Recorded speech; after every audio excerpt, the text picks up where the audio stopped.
speak to me. Oh dear. I suppose I do pour my heart out to strangers. Apologies from Sydney, Australia. Where are you, by the way? Best wishes, Pamela Robinson. Thursday, 21st of February, 9:32 a.m. Hello from Schenectady, New York. From Chris Woods to Pamela Robinson.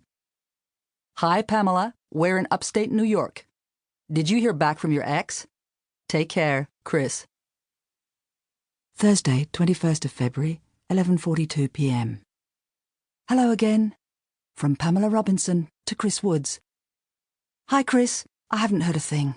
It feels weird writing an email to someone with the same name as my ex-husband, a Chris who is not my Chris, and a woman, not a man, to boot. My Chris is Christoph Xavier. What's your ex stand for? And you're Chris, not Chrysanthi? I was Pam when I was young, but in my old age I've reclaimed Pamela.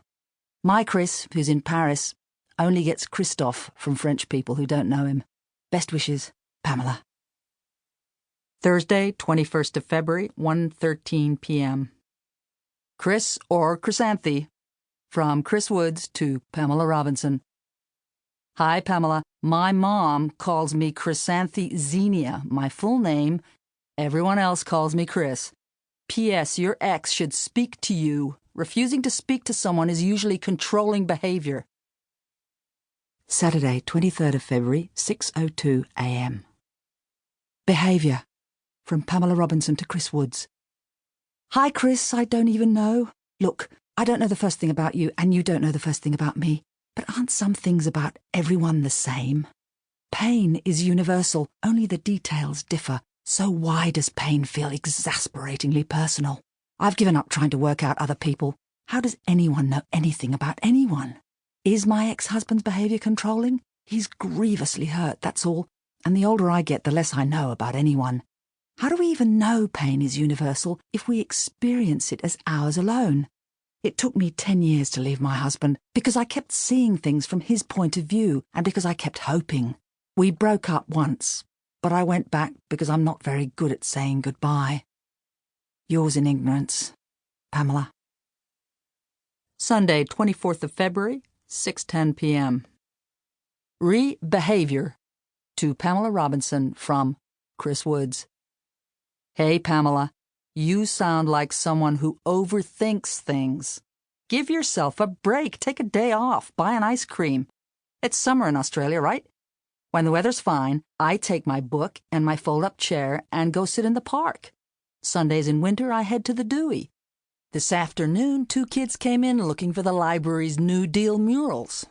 You know how kids don't talk these days. They sit with their cell phones moving their thumbs. So the girl takes a quick look at the murals, goes straight back to her phone. After a while, she asks the boy, without looking up, "Did you take some photos, Charlie?" And he says, "Nah, I'll get better ones off Google later on." What a world. Take care, Chris. Monday, 25th of February, 6:10 a.m. Me again.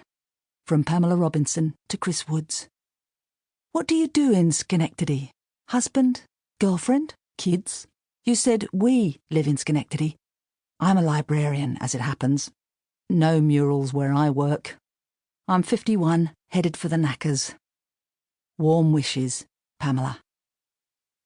Tuesday, 26th of February, 7:46 a.m. Knackers to Pamela Robinson from Chris Woods. Hi, Pamela. I'm 64 come June, so no talk of the knackers, please. Right now, I'm looking after a friend 5 years younger than you dying of lung cancer, so no complaining either. Kathleen's never smoked in her life, so I was smiling when I read what you said about your son smoking. Yeah, I've got a husband, Mike. Yesterday, he climbed into the trash can to squash down some garbage. The trash can fell over, and he cracked his head open. So now I'm visiting my friend Kathleen in the hospice, my mom in her retirement complex, and Mike in Ellis, between driving over to Kathleen's to feed her cat Boris and water her plants. She hangs her dresses according to color. It's interesting to see the different ways folk live their lives. I work in Albany, a half-hour drive on a good day, and student enrollments at SUNY. Some days...